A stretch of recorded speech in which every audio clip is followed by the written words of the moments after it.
السلام علیکم ورحمۃ اللہ وبرکاتہ. کیسے ہیں آپ سب؟ میں امید کرتی ہوں آپ سب خیریت سے ہوں گے. آج کی اس ویڈیو میں ہم بات کریں گے کچھ مزید والدین کے حقوق کے بارے میں. In today's video we are also going to discuss about some more rights of parents. پچھلی ویڈیو میں ہم نے والدین کے جب ہمارے والدین اس دنیا میں حیات ہوتے ہیں ہم نے وہ حقوق کیے تھے، اور آج کی اس ویڈیو میں آپ کو والدین کے بعد وفات والے حقوق بتاؤں گی. Okay, so the number one is دعا اور استغفار. دعا اور استغفار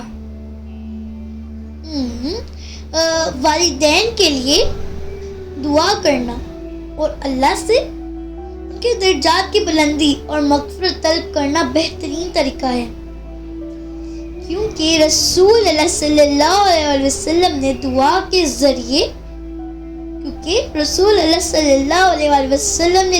ذریعے والدین کو یاد کرنے کی اہمیت پر زور دیا ہے کہ اگر ہم اپنے والدین کو یاد کرنا چاہیں تو ہمیں چاہیے کہ ہم ان کے لیے دعا کریں، یا تو پھر استغفار کی تسبیح. We will do prayer to Allah for our parents، اور یا تو پھر ہم استغفار کی تسبیح بھی پڑھ سکتے ہیں. نیکسٹ، نمبر 2، صدقہ اور خیرات. صدقہ اور خیرات والدین کی نیت سے صدقہ اور خیرات کرنا ان کے درجات کو بلند کرتا ہے. ان کے نام سے نیک کام جیسے مسجد بنوانا یا تعلیم کے ادارے قائم کرنا ان کے لیے بہترین صدقہ جاری ہے. کہ اگر اپنے والدین کا صدقہ دینا چاہیے تو ہم منی بھی دے سکتے ہیں، لیکن جو زیادہ ان کے درجات کو بلند کرتے ہیں اس کے لیے ہمیں کوئی مسجد، کوئی نیک کام کرنا چاہیے، جیسے مسجد we can build a Masjid. Okay, next, صلہ رحمی. صلہ رحمی نمبر 3 صلہ رحمی والدین کے قریبی رشتہ داروں، دوستوں اور ان کے تعلق داروں کو ساتھ حسن سلوک کرنا والدین کی محبت کو زندہ رکھتا ہے اور ان کے لیے صدقہ جاری بن جاتا ہے. means that the relatives of your parents or the friends of your parents do good behave. so یہ بھی ان کے لیے ایک زکاة ٹائپ صدقے کے طور پر ہو سکتے ہیں. نیکسٹ، نمبر 4، قرض کی ادائیگی.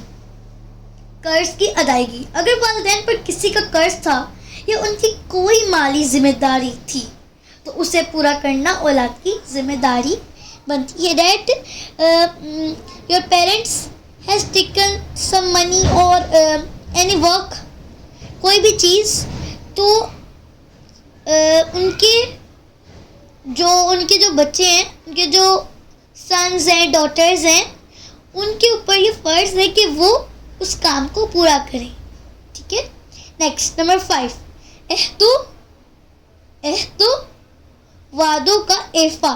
عہد و وعدوں کا ایفا والدین نے کسی سے وعدہ کیا ہو یا کوئی عہد کیا ہو تو اسے پورا کرنے کی کوشش کرنی چاہیے. مینس کہ اگر that your parents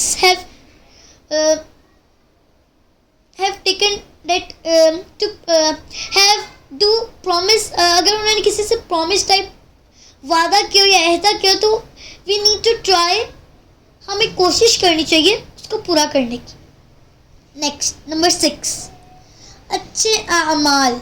اچھے اعمال نیک اور صلہ اولاد والدین کے لیے باعث رحمت ہوتی ہے. اولاد کے نیک اعمال والدین کے درجات کو بلند کرتے ہیں. That we need to do good works, اس سے بھی ہمارے والدین کے درجے ہیں وہ بلند ہوتے ہیں. Okay, so these are some points, سب حقوق means right of parents after death. Okay, تو ہمیں چاہیے کہ ہم ان سب کو پورا کرنے کی کوشش کریں. تو آپ کو کیسی لگی ویڈیو؟ اگر اچھی لگی ہو تو لائک بھی کیجیے گا، سبسکرائب بھی اور شیئر بھی. ملتے ہیں اگلی ویڈیو میں، تب تک اپنا خیال رکھیے گا. اللہ حافظ. Take care. اللہ حافظ.